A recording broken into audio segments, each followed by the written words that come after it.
Hello friends, आप सभी का स्वागत है हमारे यूट्यूब चैनल पर।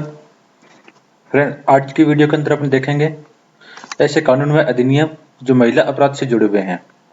जो कांस्टेबल की जो भर्ती है उसके अंदर ये अभी नया टॉपिक जुड़ा था, तो इसकी जो डिमांड आ रही थी इसके अकॉर्डिंग ये टॉपिक डाला गया है आज। तो फ्रेंड्स, शुरू करते हैं आज के अपने वीडियो से। महिला अपराध कानून व अधिनियम पार्ट फर्स्ट। सबसे पहले तो अपने बात करते हैं कि कौन कौन से अधिनियम है जो महिला की सुरक्षा के लिए बनाए गए हैं। सबसे पहला जो अधिनियम है वो है अनैतिक व्यापार निवारण अधिनियम 1956, जो कि वेश्यावृत्ति को रोकने के लिए बनाया गया था। दूसरा अधिनियम है दहेज प्रतिषेध अधिनियम 1961। फ्रेंड्स, इनके सन आपको याद रखने हैं कि कौन से सन में कौन सा अधिनियम आया था। तो दहेज प्रतिषेध अधिनियम 1961 में आया था, जो कि दहेज प्रथा को रोकने के लिए था। दहेज प्रतिषेध नियमावली 1985, जो 1961 में जो अधिनियम आया था उसके जो नियम है वो 1985 में बने थे। तो ये आपको याद रखने वाला, अगर नियमावली पूछते हैं तो 1985 आंसर आएगा और अधिनियम पूछते हैं तो 1961 आंसर आएगा। महिलाओं के अश्लील प्रतिनिधित्व अधिनियम 1986। इस अधिनियम के तहत कोई भी महिला, किसी भी महिला की कोई भी अश्लील फोटो या फिर अपने बिजनेस को प्रमोट करने के लिए यूज नहीं कर सकते। तो ये आया था 1986 के अंदर। सती निवारण अधिनियम 1987, जो कि इफेक्टिव हुआ था 1988 में। 3 जनवरी 1988 को ये पास हुआ था और ये पूरे भारत में लागू हुआ था। अधिनियम बना था 1987 में पर लागू हुआ था 1988 के अंदर। जैसे भी आपको याद रखना है, तो यहाँ पे दो तरह से क्वेश्चन पूछ सकते हैं कि अधिनियम कब बना था, तो 1987 में बना था। लागू कब हुआ था, 1988 में लागू हुआ था। ऐसे क्वेश्चन कंफ्यूजन के होते हैं, इसलिए एग्जाम में पूछ लिए जाते हैं। राष्ट्रीय महिला आयोग अधिनियम 1990।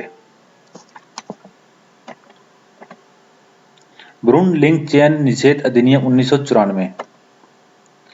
घरेलू हिंसा से महिलाओं का संरक्षण अधिनियम 2005, जो कि 2006 से लागू हुआ था। तो यहाँ पे भी ये दो तरह से क्वेश्चन बनते हैं कि घरेलू हिंसा से महिलाओं को संरक्षण के लिए अधिनियम कब बना था, 2005 में। लागू कब हुआ था, 2006 से। महिलाओं का कार्यस्थल पर लैंगिक उत्पीड़न अधिनियम 2013।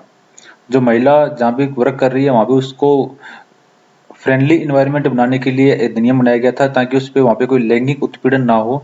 तो ये अधिनियम 2013 में बना था। इसके अलावा फ्रेंड्स एक अनुच्छेद है 15(3). इस अनुच्छेद के अंदर जो भारत सरकार ने सभी राज्यों को एक अधिकार दिया है कि अगर उनको जरूरत पड़े तो वो महिलाओं के लाभ के लिए कोई भी उपबंध बना सकते हैं। तो ऐसा क्वेश्चन पूछ सकते हैं कि महिलाओं के लिए विशेष उपबंध बनाने के लिए राज्य सरकार को जो अधिकार है वो किस अनुच्छेद के तहत है, तो वो जो अनुच्छेद है 15 का 3। ये आपको याद रखना है कि 15 के 3 अनुच्छेद के तहत राज्य सरकार कोई भी अधिनियम बना सकती है महिलाओं के लाभ के लिए। अब फ्रेंड्स, कुछ धारा की बात करते हैं जो महिला सुरक्षा से जुड़ी हुई है। सबसे पहले जो है धारा 294। धारा 294 के अंतर्गत अगर किसी सार्वजनिक जगह पर या फिर किसी महिला के सामने कोई अश्लील गाना गाना, अश्लील हरकतें करना या फिर कोई ऐसी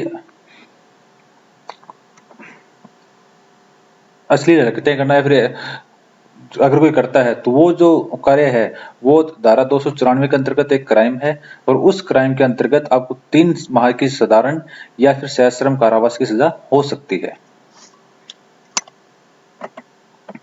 अगली धारा है धारा 354। 354 के अंदर ऐसा कोई भी कार्य जो महिला की लज्जा को भंग करता है वो है, और इसके अंदर 2 वर्ष की साधारण या सश्रम कारावास की सजा है। तो फ्रेंड, जितनी भी धारा है आपको एक धारा का नाम याद रखना है कि धारा कौन सी है, उसके अंदर क्या है और सजा कितनी है। जैसे कि धारा 354 है, ये स्त्री की लज्जा भंग से संबंधित है और ये 2 वर्ष की साधारण या सश्रम कारावास इसमें सजा है। तो ये आपको 3 चीजें इसके अंदर याद रखनी है।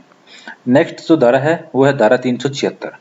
376 बलात्कार से जुड़ी हुई धारा है, जिसके अंदर की मृत्युदंड तक का भी सजा का प्रावधान दिया गया है। अब है धारा 377। 76 के बाद में 377। धारा 377 जो है वो समलैंगिक से जुड़ी हुई है। अभी कुछ दिन पहले ही समलैंगिकों के अधिकार के लिए धारा 377 में संशोधन किया गया था। इसके अलावा जो धारा 377 है वो है किसी भी व्यक्ति द्वारा किसी भी जीव जंतु या फिर स्त्री के साथ में अप्राकृतिक यौन संबंध बनाना। अगर कोई अप्राकृतिक यौन संबंध बनाता है तो वो धारा 377 के तहत क्राइम है और इसके तहत 10 वर्ष की सजा या फिर जुर्माना हो सकता है। अप्राकृतिक यौन संबंध में अगर मतलब कोई स्त्री या पुरुष है किसी जीव जंतु के साथ यौन संबंध बनाता है या फिर मुख मैथुन या गुदा मैथुन है जो उसको जो धारा 377 के अंदर क्राइम माना गया है, जिसकी जो सजा है वो 10 वर्ष की सजा है या फिर जुर्माना है या फिर दोनों ही हो सकते हैं। अगली धारा है 304 बी। 304 बी की जो धारा है वो धारा दहेज हत्या से जुड़ी हुई है। फ्रेंड्स, जो दहेज का अधिनियम बना था उस अधिनियम के तहत दहेज पे काफी कुछ पाबंदी लग गई थी, लेकिन फिर भी कुछ ऐसे केस आ रहे थे जिसके अंदर वधू की हत्या की जा रही थी और जो हत्या का जो कारण है वो जलना बताया जा रहा था कि खाना बनाते हुए जल गई या चाय बनाते हुए जल गई, लेकिन किसी भी स्थिति के अंदर कभी भी वर पक्ष के किसी भी कैंडिडेट की या फिर किसी भी परिवार के सदस्य की मृत्यु नहीं हुई। तो इस वजह से जो वधू की हत्या का जो उन्होंने एक इलीगल तरीका ढूंढा था कि इसे जला के अगर मर जाती थी, मार देते थे, तो उसको ये कहते थे कि खाना बनाते वक्त जलकर मर गई। तो उसको रोकने के लिए 304 भी धारा बनाई गई थी जो कि दहेज मृत्यु के संबंध में है और इसके साथ में ही भारतीय साक्ष्य अधिनियम की धारा 113 भी जोड़ी गई थी। तो फ्रेंड्स, आपको याद रखनी है 304 भी धारा किसके लिए थी? दहेज मृत्यु के लिए है और इसके अंदर आजीवन कारावास तक हो सकता है। इसके बाद में धारा 498 ए। 498 ए स्त्री के ऊपर किया गया कोई भी अत्याचार है, चाहे वो मानसिक है या फिर वो शारीरिक है, चाहे वो पति के द्वारा किया गया या फिर पति के किसी संबंधित अपने परिवार के मेंबर से किया गया या फिर उसके किसी दोस्त या नातेदार किसी के द्वारा भी अगर किया गया है, तो वो जो एक क्राइम है वो 498 ए के अंतर्गत आता है और ये गैर जमानती क्राइम है। तो आप याद रखना 498 ए मानसिक एवं शारीरिक क्रूरता के प्रति महिला को बचाने के लिए बनाई गई धारा है, धारा 498 ए। 491 ए के बाद में धारा 494। धारा 494 के अंतर्गत कोई भी पति या पत्नी अगर उसका जीवन साथी जीवित है और तलाकशुदा नहीं है तो दूसरा विवाह नहीं कर सकता है।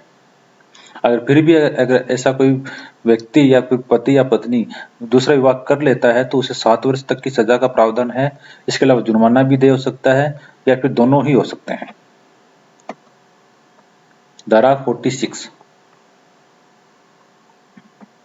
धारा 46 महिला की गिरफ्तारी के संबंधित नियमों से जुड़ी हुई धारा है। इसके अंतर्गत कोई भी अगर महिला है उसको जो गिरफ्तार करने का जो अधिकार है वो एक महिला कांस्टेबल के द्वारा ही है या फिर महिला अधिकारी के द्वारा ही है।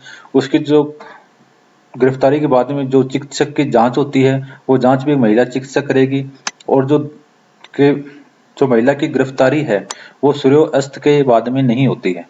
तो ये सारी जो कुछ महिला के राइट्स है जो धारा 46 के अंदर दिए गए हैं। तो धारा 46 किससे संबंधित है? धारा 46 गिरफ्तारी के नियम बनाए गए हैं। किसकी गिरफ्तारी के? महिला की गिरफ्तारी के, जिसको कि फॉलो करना ही पड़ता है। इसके अलावा घरेलू हिंसा से महिलाओं का संरक्षण अधिनियम 2005, इसके अंदर किसी भी तरह की अगर जो घरेलू हिंसा होती है महिला के साथ में उससे बचाने के लिए ये अधिनियम बनाया गया था। इसके अलावा अगर पति ने अगर घरेलू हिंसा करके पत्नी को निकाल दिया है तो इसी अधिनियम के अंदर उसे वापस घर के अंदर प्रवेश दिलवाने का अधिकार भी है। अगर वो महिला तलाकशुदा है तो भरण पोषण का जो अधिकार दिया गया है वो भी घरेलू हिंसा से महिलाओं का संरक्षण अधिनियम 2005 के तहत ही किया गया है। तो फ्रेंड्स, ये क्वेश्चन पूछ सकते हैं कि भरण पोषण का जो अधिकार है वो किस अधिनियम के तहत दिया गया है? तो भरण पोषण का जो अधिकार है वो घरेलू हिंसा से महिलाओं के संरक्षण अधिनियम 2005 के तहत दिया गया है। अगला भ्रूण लिंग चयन निषेध अधिनियम 1994। तो फ्रेंड्स, ये तो सबको पता है कि भ्रूण लिंग का जो जांच करना है वो गैर जमानती एक अपराध है और ये अधिनियम है जो 1994 के अंदर आया था। इसके अंतर्गत कोई भी डॉक्टर या फिर कोई भी मेडिकल का स्टाफ किसी भी भ्रूण के लिंग का चयन लिंग को नहीं बता सकता कि वो क्या है, लड़का है या लड़की, ये नहीं बता सकता। ये जो भ्रूण लिंग का जो चयन निषेध है वो 1994 के अंदर आया था। अनैतिक व्यापार निवारण अधिनियम 1956 जो कि वेश्यावृत्ति को रोकने के लिए बनाया गया अधिनियम है, 1956 के अंदर आया था। इसके अंदर सबसे बड़ा जो कार्य था, एक तो है वेश्यावृत्ति से महिलाओं को रोकना। दूसरा, अगर ऐसी कोई महिला है जो वेश्यावृत्ति के अंदर चली गई है, उसको सुधार गृह में भेजना। और इसके अलावा फ्रेंड्स, इस अधिनियम के अंतर्गत जो ऐसा व्यक्ति जो मतलब वेश्यावृत्ति के लिए किसी महिला को फोर्स करता है, तो वो भी इस अधिनियम के अंतर्गत क्राइम माना गया है। या फिर ऐसा कोई व्यक्ति जो वेश्यावृत्ति के लिए जगह देता है, तो वो भी इस अधिनियम के तहत एक क्राइम माना गया है। तो फ्रेंड्स, आपको जितने भी अधिनियम है उनके सन याद रखने हैं, उस अधिनियम में क्या है और उसकी सजा क्या है। ये 3 चीज आपको याद रखनी है कि कौन से सन में आया था, उसका औचित्य क्या है और उसकी सजा क्या है। तो फ्रेंड्स, आज के लिए इतना ही। अगली वीडियो के अंदर हम इसके ऑब्जेक्टिव्स देखेंगे। फ्रेंड्स, आपने अगर हमारा चैनल सब्सक्राइब नहीं किया तो चैनल सब्सक्राइब करें, ताकि जो नेक्स्ट वीडियो है वो आपको जल्द से जल्द मिल सके। आज के लिए बस इतना ही। धन्यवाद।